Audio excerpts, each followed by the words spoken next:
Mon propos sera assez rapide. Je vais défendre la laïcité, mais une laïcité de parole, une laïcité d'intelligence. Et je terminerai en disant qu'il est essentiel d'abord que nous soyons nous-mêmes et que nous soyons très explicitement nous-mêmes. Ce que je vais vous dire maintenant est le fruit de l'écoute de 2 collègues chefs d'établissement qui accueillent plus qu'un tout petit pourcentage. Ils sont pas loin des 50%, les 2 collègues dont j'ai parlé. Moi, je fais partie aussi de ceux qui ont plus qu'un tout petit pourcentage. Et pour moi, c'est un vrai cadeau et une vraie chance. Je le dirai en quoi. Donc, je commence à me présenter rapidement, puis je défendrai l'idée d'une laïcité de parole, puis d'une laïcité d'intelligence. Je terminerai ensuite en nommant la nécessité d'être nous-mêmes et explicitement nous-mêmes. Et puis je ferai un petit clin d'œil à la fin pour rappeler quand même que nous faisons partie de l'espèce des vertébrés et non pas des crustacés. Vous savez que les vertébrés sont structurés à l'intérieur et souples à l'extérieur, alors que les crustacés sont mous à l'intérieur et durs à l'extérieur. J'y reviendrai à la fin. Alors, mon établissement, pour moi, c'est d'abord un kaléidoscope. Je ne sais pas si vous savez ce que c'est qu'un kaléidoscope. On met l'œil dedans. De l'extérieur, c'est pas très joli, mais quand on regarde à l'intérieur, c'est absolument magnifique. Vous pouvez prendre aussi les images des vitraux, qui sont beaux quand on les regarde de l'intérieur. Donc, pour regarder de l'intérieur l'établissement, je vous propose 2 vignettes. Donc, c'est un établissement lyonnais qui a 680 élèves. Mes plus jeunes élèves ont 3 ans, mes plus âgés entrent au lycée ont 15 ans. Et les 2 vignettes que je vous propose, c'est celle de Mohamed, de Théonyme et de Jonas. 3 élèves de 4e qui arrivent le matin au collège. Ils pourraient arriver aussi dans une école publique, mais la différence, c'est qu'ils savent très bien tous les 3 qu'il y en a un de confession juive, un autre de confession musulmane et un 3e de confession chrétienne. Et là, il y a une différence importante, parce que quand ils se mettent à discuter sur la cour de récréation de la notion de pardon, on sait d'où ils parlent et la discussion est sacrément plus enrichissante. L'autre vignette, c'est Pierre et Thomas. Thomas a eu mention très bien au brevet. Il a passé 6 ans chez nous. Et Pierre a eu son brevet juste avec 10 de moyenne. Pierre est en situation de lourd handicap et ils ont grandi ensemble pendant 6 ans. Et si je mets ces 2 vignettes en parallèle, c'est pour illustrer ce qui est pour nous une devise importante dans notre établissement. Nous ne sommes pas un établissement qui prône la tolérance. Claudel disait qu'il y avait des maisons pour ça. On est un établissement où on a le toupet de penser que la différence est une chance pour grandir et pour chacun. Et pour moi, la question de la différence avec nos frères musulmans est du même registre que la différence qu'il va y avoir entre un élève qui aura mention très bien au brevet et l'élève en situation de handicap qui n'aura pas mention très bien au brevet, mais qui va nous faire grandir en humanité. Voilà, donc la différence est dans l'ADN de notre maison et c'est comme ça qu'on travaille au quotidien. Vous avez été plusieurs à parler de l'enjeu de l'entretien d'inscription et vous nous le rappeliez aussi même pour l'école centrale tout à l'heure, la nécessité de poser un cadre précis au démarrage. Alors effectivement, chaque entretien d'inscription, la question religieuse est abordée. Et en général, ça surprend toujours les enfants en leur disant... Je leur pose la question, est-ce que j'ai le droit de te poser une question indiscrète? Ils n'ont pas bien le choix que de dire oui. Et alors je leur dis, mais quelle est ta religion? Je suis algérien. Ah non, non, c'est pas tout à fait ça. D'autres me répondent, je suis français aussi, évidemment. Et ça, c'est intéressant parce que du coup, la question religieuse, elle est plus très claire dans la tête des personnes.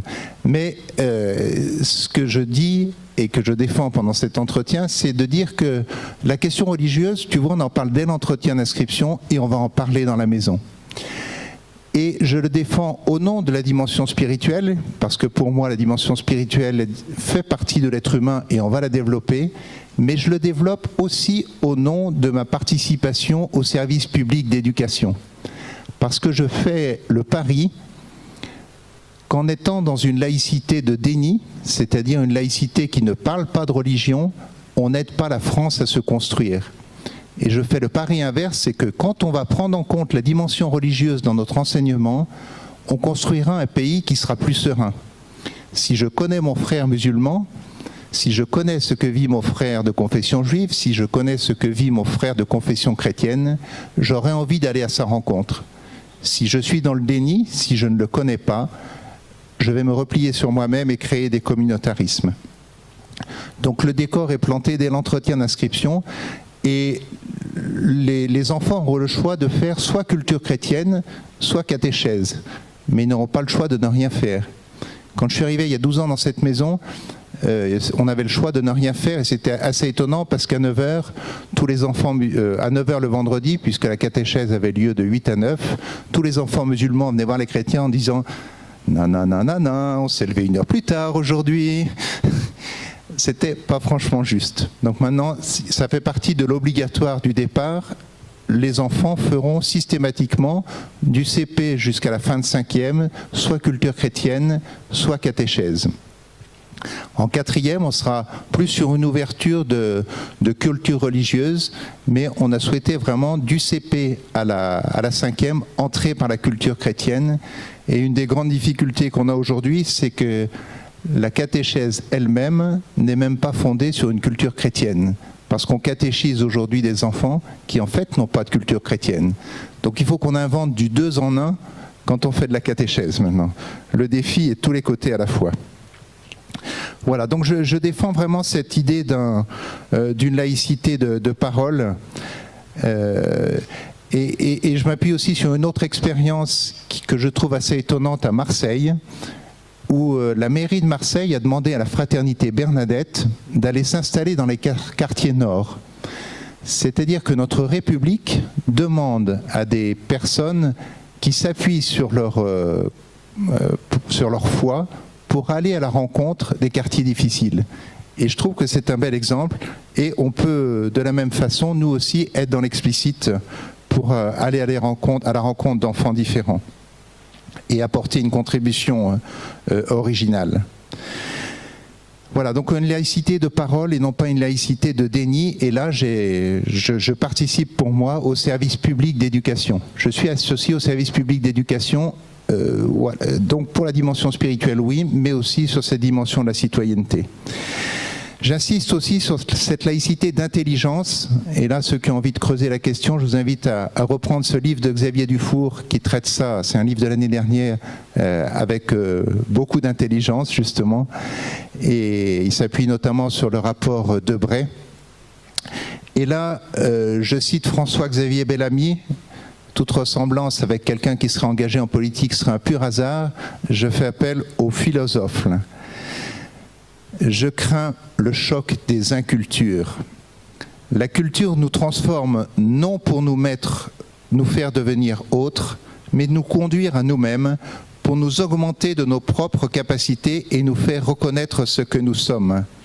La décrire comme un capital, comme un bagage encombrant, c'est ignorer la réalité et la nécessité de cette médiation qui dépasse de très loin la trivialité des compétitions sociales. C'est la laisser en dehors de nous et ainsi la perdre dans son efficacité essentielle. Pour la restaurer dans cette efficacité propre, il faut retrouver le sens de l'apprentissage et de son incalculable fécondité. Rien n'est plus beau que d'apprendre, c'est-à-dire de recevoir pleinement une parcelle de cet immense héritage qui reste toujours à comprendre. Apprendre, c'est laisser un texte, une musique, un savoir nous habiter, nous transformer, élever et élargir notre esprit et notre cœur jusqu'à leur propre hauteur. De cette maturation, notre être même a besoin. Et là, on a un grand défi, à mon avis, à relever dans l'enseignement catholique comme dans l'enseignement tout court, pour relier chacun de nos élèves à sa propre culture. Et même les adultes, sans doute. Il y a un défi pour aujourd'hui. Voilà, et ce qui me semble important en termes de foi, c'est que pour moi, c'est incontournable. Ça fait partie de ce qui est obligatoire dans l'établissement. Alors évidemment, il y a toute une pastorale où c'est absolument essentiel pour moi d'avoir des occasions de poser des actes libres. Je vais décider d'assister à l'Eucharistie qui est célébrée régulièrement dans l'établissement. Je vais décider de participer au temps de prière du carême ou de l'Avent. Je vais décider de préparer ma profession de foi ou de préparer le baptême. Et ça, c'est des actes libres qui vont être posés et c'est essentiel dans un cheminement de foi. Mais il y a aussi ce qui est du registre de l'obligatoire et du non négociable et qui permettra aussi aux enfants de grandir. Soyons nous-mêmes et explicitement nous-mêmes. Là, je m'appuie sur le cardinal Ballan, un de nos anciens archevêques, qui avait posé la question à un imam et qui lui avait demandé « Qu'est-ce que vous reprochez le plus aux chrétiens ?» Et l'imam avait répondu tout de go « De ne pas dire assez explicitement notre foi. » Donc, don't act.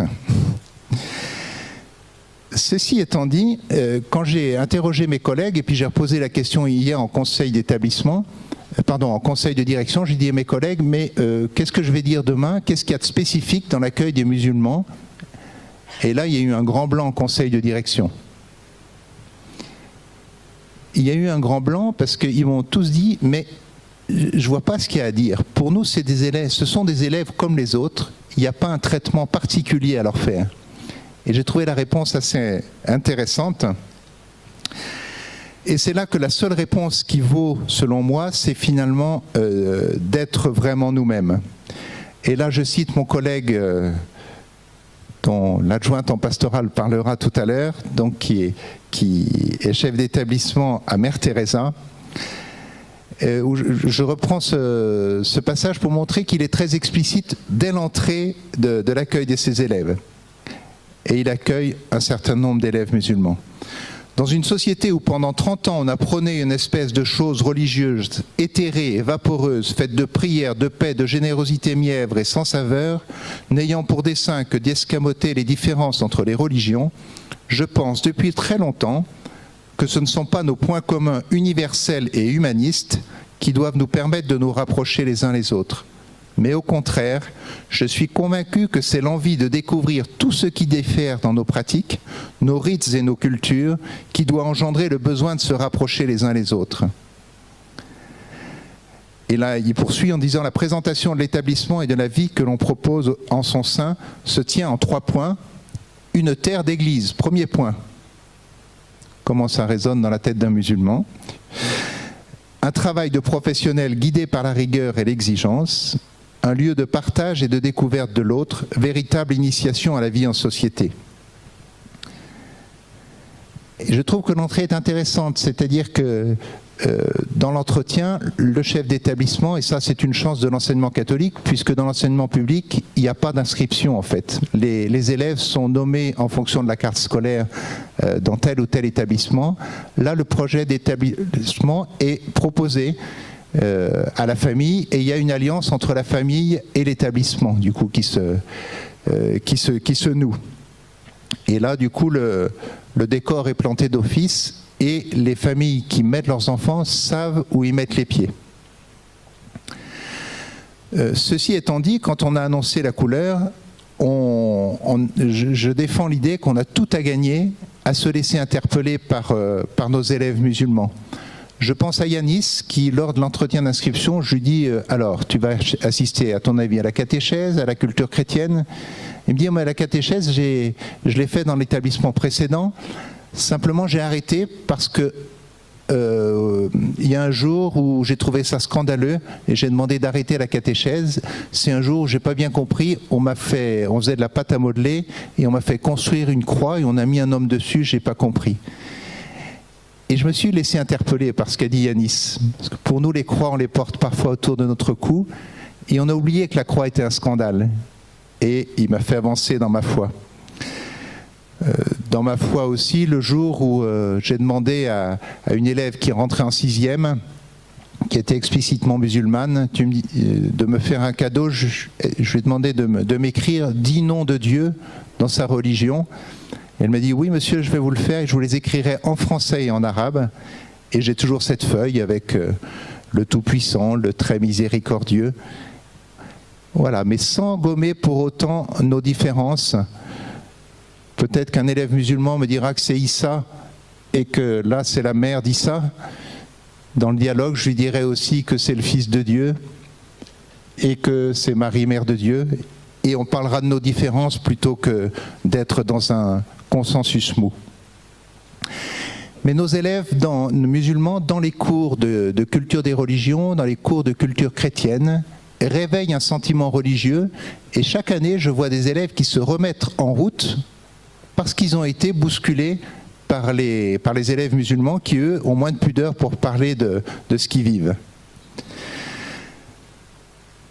Voilà, soyons simplement sans naïveté, parce qu'on a parfois évidemment des débordements.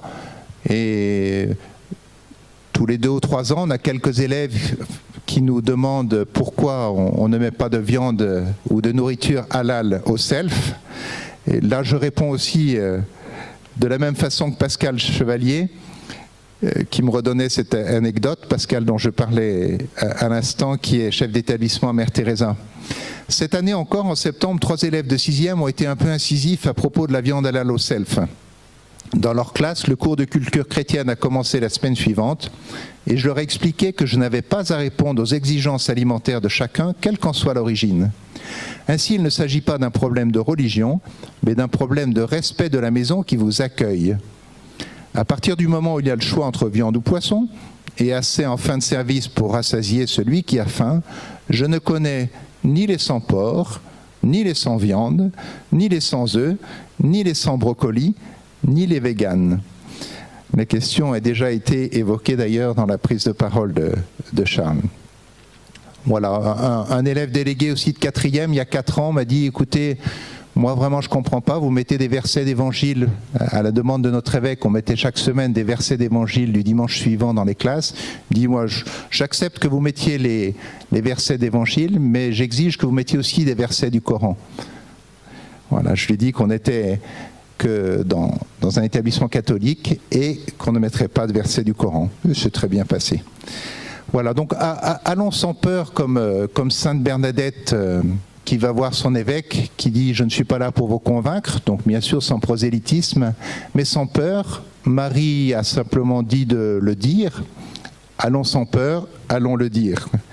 Et donc je disais que je terminerai mon intervention en parlant de ce qui caractérise notre espèce. Je le redis, nous faisons partie de l'espèce des vertébrés. Et c'est vraiment important que nous ayons chacun une colonne vertébrale solide et que nous ayons cette souplesse et cette audace à l'extérieur. Mais je crains un certain nombre d'endroits où j'ai l'impression que se constituent plutôt des tours de Babel, des camps retranchés, qui feraient plutôt partie de la race des crustacés, qui seraient assez rigides à l'extérieur et finalement mous à l'intérieur et sans structuration.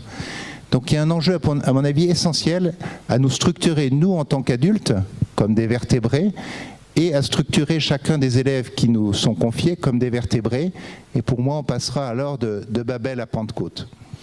Merci de votre attention et belle fin d'après-midi à vous.